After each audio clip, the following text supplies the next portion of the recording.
Good morning students.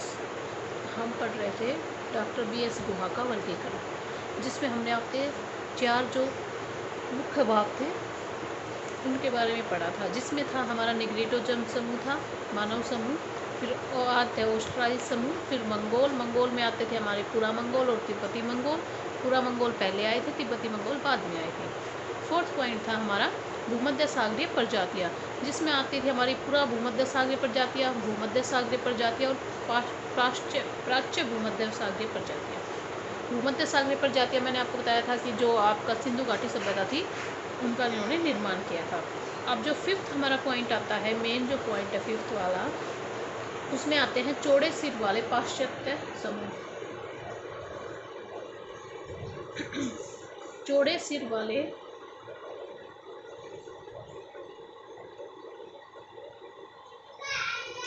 पाश्चात्य जनसमूह।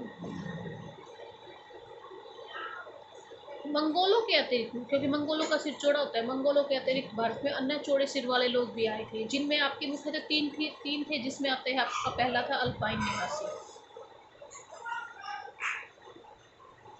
Alpine निवासी। सेकंड था आपका डिनेरिक्स निवासी। और थर्ड था आपका आर्मेनिया निवासी।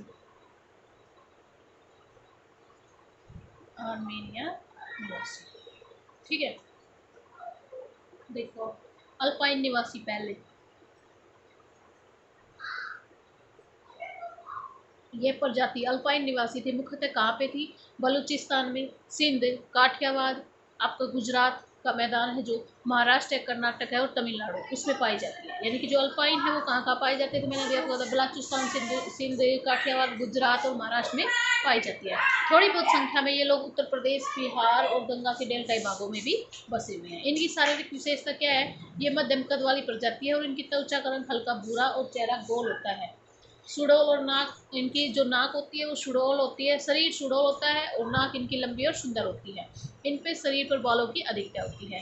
दिनेरिक है, नंबर 2 आता है आपका दिनेरिक जो प्रजाति है आपकी, वो भारत में जो इस प्रजाति के अन्य प्रजाति जो है ना उनके साथ बहुत ज़्यादा मिश्रण हो चुका है। जैसे उदाहरण के लिए बंगाल और उड़ीसा में ये प्रजाति किस में मिल गई है? भूमध्य सागरीय प्रजाति में मिल गई है। और गुजरात में इनका सम्मिश्रण किससे हो गया है? अल्पाइन प्रजाति से।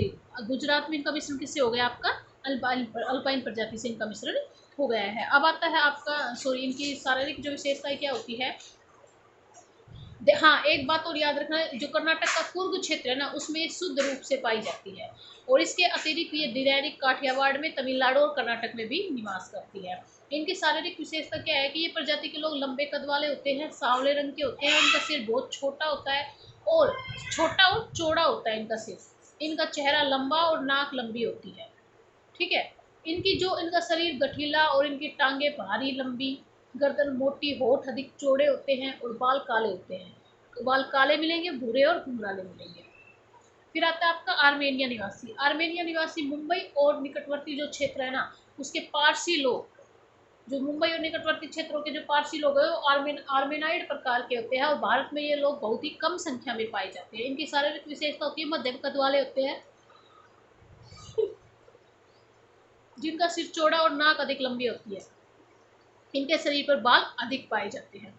जो लास्ट हमारा जो बचता है, हमारी जो लास्ट प्रजाति बचती है उसको बोला जाता है आपका नार्डिक। क्या है वो?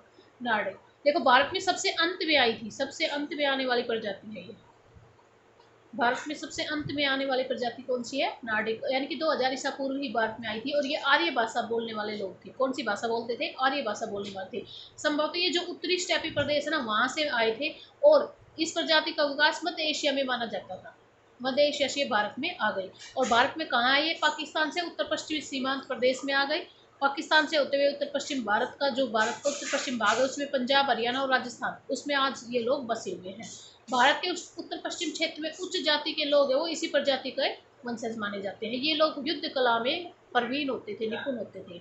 इनकी शारीरिक विशेषताएं क्या थी कि नार्डिक प्रजाति से जुड़े हुए लोगों का क्या होता है? सिर लंबा होता है, रंग गोरा होता है, नाक तीखी और शरीर इनका सुडौल होता है, सुदृढ़ होता है।